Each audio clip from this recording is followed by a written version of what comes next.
Welcome back. This is the second part of the Fire Log 2 finds that we chose to show you. It's not everything that we pulled out of that roll, but it is the ones that we want to keep and put in our files. And this one is for Union soldiers. And it says this person in Kansas wants to buy the soldiers' rights to the land that they may have been given as payment for the war, for participating in the war. And I'll just read it. It says, I will purchase additional rights of all who homesteaded less than 100 acres prior to June 22nd, 1874, even if they abandon their claims. Will buy fractionals, if ever so small, also government land warrants. So these people were buying these things up, even yet in 1900, or at least the 1890s and 1900. Here's a receipt for the Herald office print shop. And actually, this is for subscriptions to the Herald. And it was amazing to me always that the prices for the paper were so low. They started out at, well, this one's $1.50 per year, and you probably remember what you paid last for a newspaper prescription or subscription. Okay, this is Pettingill Company out of Boston, writing to the Herald to place an ad for people to order stuff from them. The postcard to the Herald from Boston. So this is the other side of that postcard we just looked at. And again, this is just things that looked interesting. We're talking about some English soldiers in the Boer War, and somehow this burger escaped from somebody to some kind of safety. Here's another order of kill coal ammo quinine. So it's for colds and grip is what it says there, but quinine suggests malaria to me.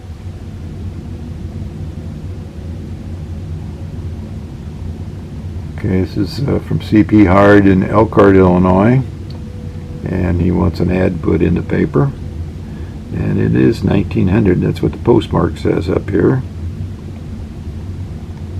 And there's that Union soldier ad again. And this one is Price of the Herald, the ads for the Herald.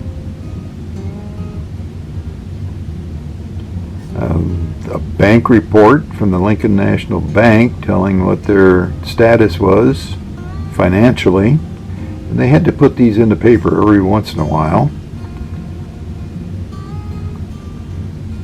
by law, so that they people investing in the bank or keeping money in the bank know the solvency condition for the bank. Here's an ad from Lip and Volpol, and they have a Walker plow, custom shoes. So they're a shoe store.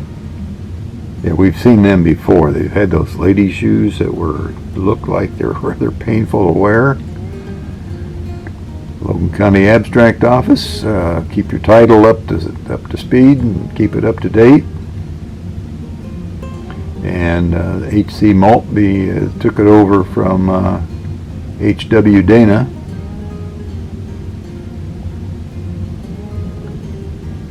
Spot cash store.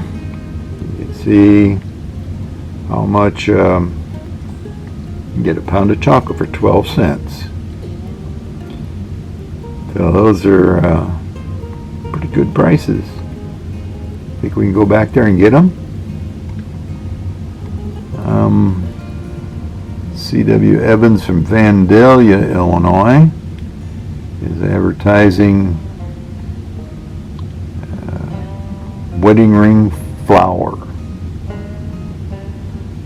So, see the word flower, it left the L out. And the editor is saying it needs to be put back in there.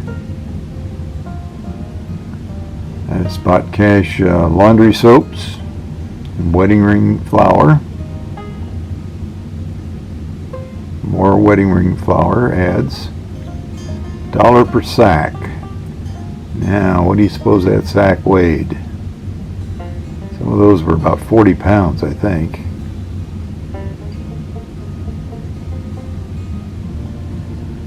Here's another spot cash. It's Life for Lion coffee. There's an ad for Lion coffee, but it's just a receipt for whatever the purchase that the person had for that day.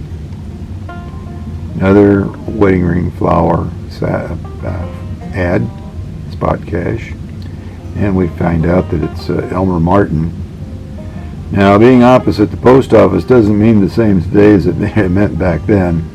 The post offices in Lincoln moved from place to place. They moved often, so we don't know where the post office was at that particular point in time. And there's another spot cash ad. Mustard, mincemeat, maple, Westmoreland maple, must have been syrup, sweet pickles.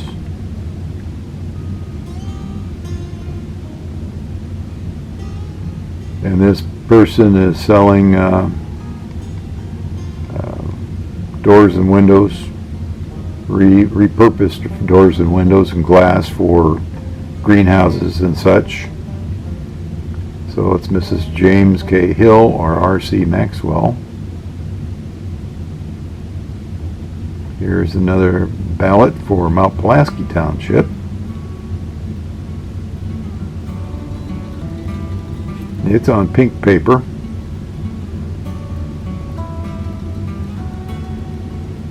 And there's the official ballot.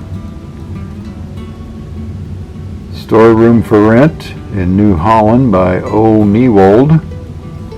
And we need to keep in mind that this is a store, actual store, not just a storeroom. Storeroom meant, okay, here's a room you can put your store in. And from the measurements here, 20 by 80, our storeroom is 20 by about 110. So ours is a little bigger than this one. Okay, the Warren Township ballot.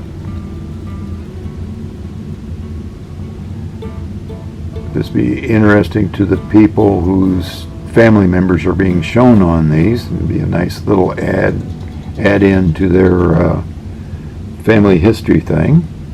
Corwin Township ballots. Now there's 17 townships in Logan County. I didn't count to see if I had all 17, but this is Orville Township.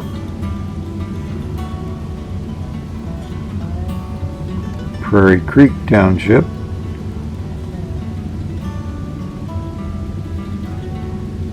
This is Charles Reed wallpaper. At least he's got a sale on wallpaper. He sold many other things, a lot of books, music, paper music. And here's a nice Reinhardt Sons ad, and showing a two-bottom plow to be pulled by horses. And these are all the people who have bought that particular plow. So they're probably mostly Logan County residents. And if you know some of these people, you could talk to them about the plow and see whether it's a really good deal or not, if it's a good functional piece of equipment. And here's the hardware store ad. They had these big old cast iron stoves along with a lot of other things for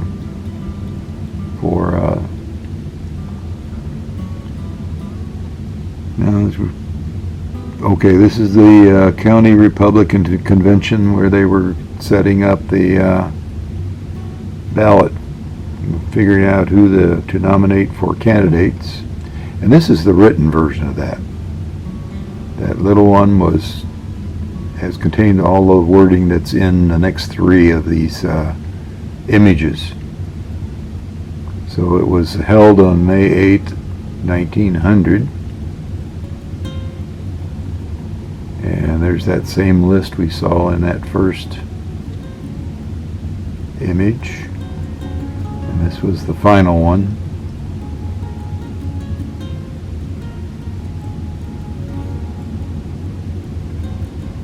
Okay, here's an announcement for candidate for representative from the 32nd Senatorial District, and it was Patrick McCann. So these people from outside of Logan County who represented Logan County would get their ads in as well. It's a public sale by Ropers. Another chancery sale. And Charles E. Safely was making some kind of complaint against all these other folks, and they're had to put it in the paper. Public interest there. That's that same thing. Chancery sale, chancery notice. Okay, George Schreiber ad. Only real cash bargain house in Lincoln. Unfortunately, George got into a little financial trouble about this period of time and had to claim bankruptcy.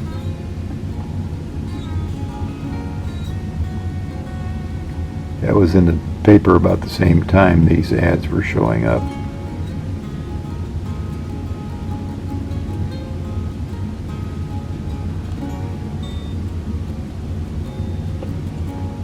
And then Sheridan Township ballot.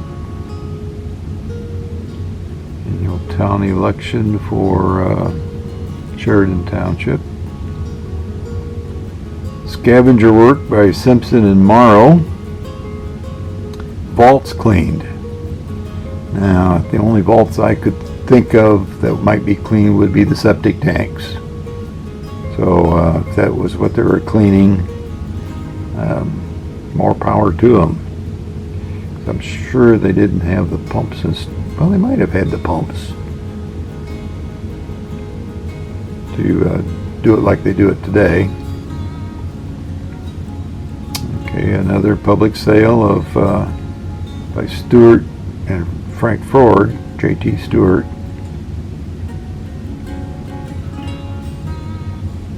That's that same sale, but in the paper form. Another public sale by Stewart and Frank Ford. It'd be the same thing, but this is the editor's copy showing the corrections to be done. Administrator notice for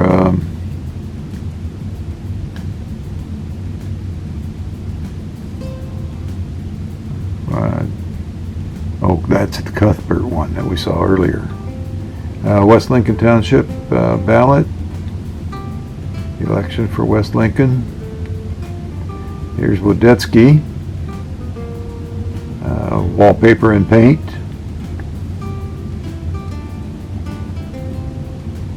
Another Wodetsky. It tells you how much it cost for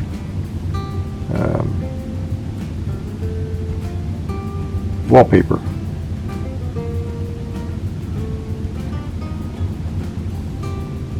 And that's it.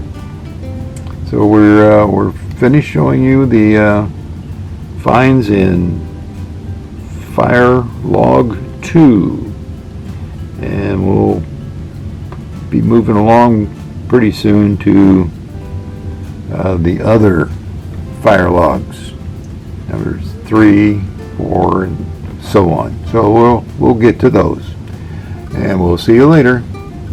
Thank you for stopping by again.